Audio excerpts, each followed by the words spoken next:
ಕಥೆಯ ಬರೆದವನಾರು ಸಿಗಬಹುದೇ ಈ ಸುಂದರ ಘಳಿಗೆ ಎಂದಿಗೂ ಹೀಗೆ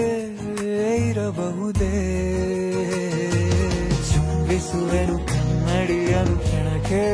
100 ಸಲ ಹಂಗಿಸುವೆನು ನನ್ನೇ ನಾನು ಹಂಬಲಗಳ ಹೂವನದಲ್ಲಿ ಕಂಡೆ